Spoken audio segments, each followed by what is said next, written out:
Today, I want to talk about elevator pitches and specifically elevator pitches that aren't boring.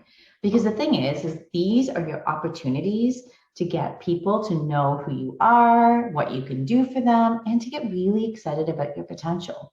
But oftentimes, elevator pitches are just leading to glazed over eyes. And I want to put an end to that. So watch this training to learn how to create an elevator pitch that is not boring.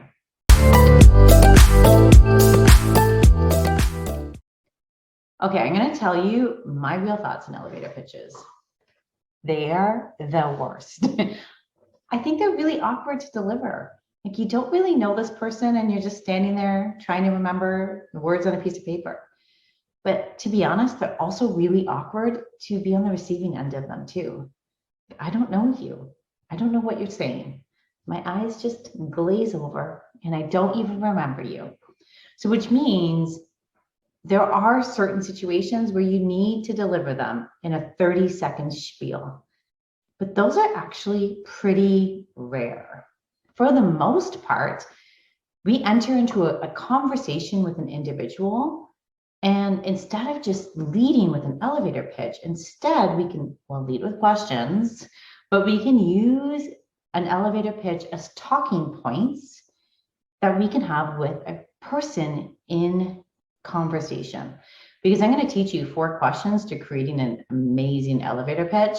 And the answers to these 4 questions are these talking points. Because in a networking situation, I would rather you be focused more on having a conversation with the person, like a human conversation with a person, instead of worried about the exact time that you should be delivering this elevator pitch or trying to remember exact way to say it, like the word for word.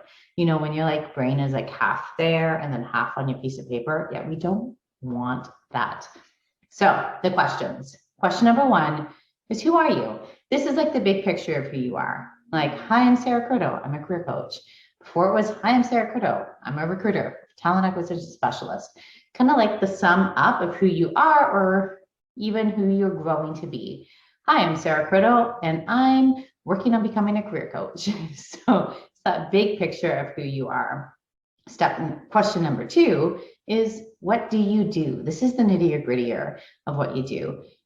Maybe 3 key pieces, and I really want you to focus on the things that you love, that light you up. Because when we talk about things we are passionate about, it really comes through.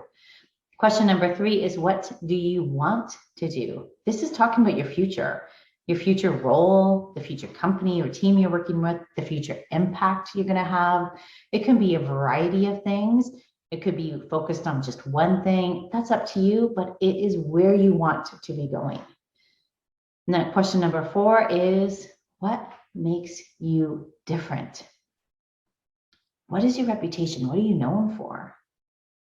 What makes you unique? What's your superpower? What makes you uniquely positioned to have massive wins, massive success, massive impact? What makes you different? Okay, to recap the 4 questions. Who you are, what do you do, what do you want to do, and what makes you different?